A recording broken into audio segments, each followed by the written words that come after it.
Sumqayıtda miras qalmaqallı notariusla əlbirlik gizlədilən vərəsələr və saxta imtina iddiası.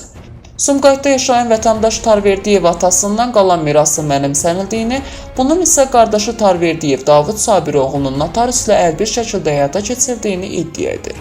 Redaksiyamıza təqdim olunan iddia ərizəsində hadisənin təfərrüatları diqqət çəkir. Atadan qalan miras və maşın bazarı məsələsi.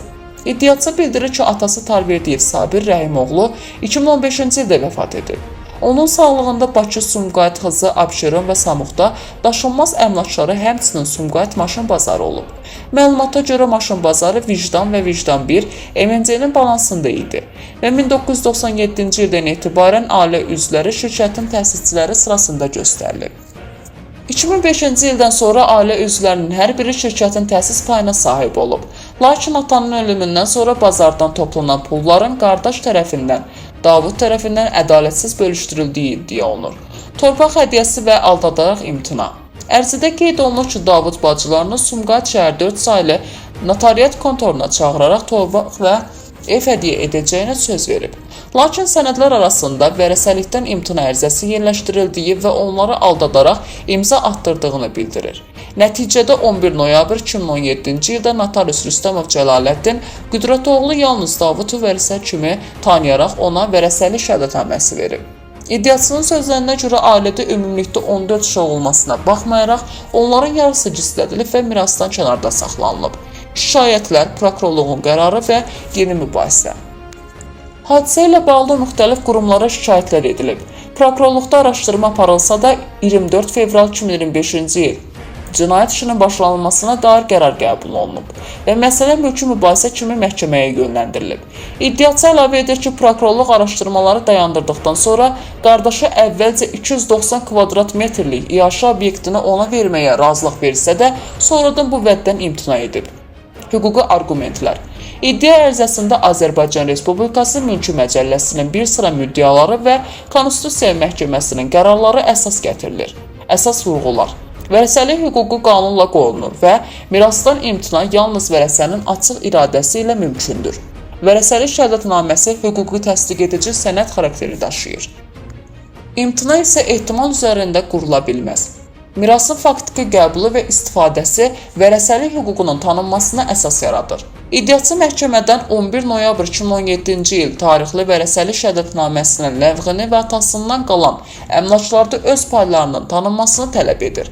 Qarşı tərəfin Tarverdiyev Davud Sabiroğlunu və Sumqayıt şəhər 4 saylı notariat kontorunun mövqeyini işıqlandırmağa hazır. 2015-ci ilin sentyabrın 4-ü atam Tarverdiyev Sabir rəhmətə gedəndən sonra 2017-ci ilin noyabrın 11-də Davud Tarverdiyev bizi 4 saylı notariusun kontoruna çağırmışdır və bizə sürpriz adı ilə çağırmışdı və bizə vəd vermişdi ki, sizə torpaq verirəm.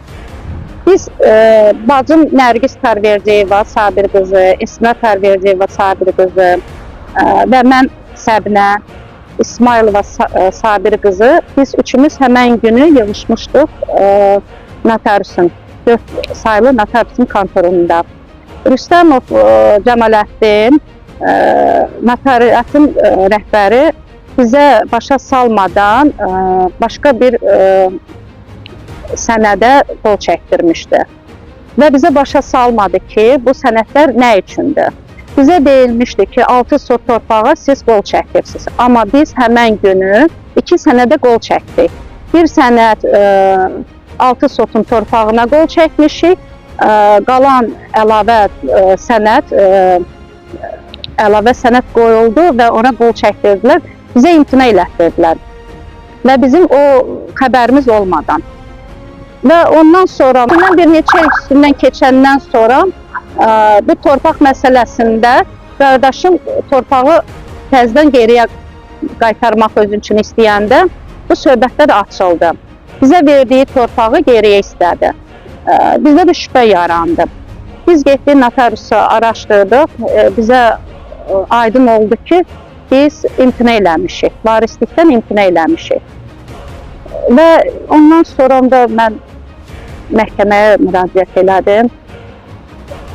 İndi hal-hazırda məhkəməm gedir. Məhkəmədən tələbim odur ki, maşın bazarından biz varislər, həm payçıyıq, həm də ki varisiyik.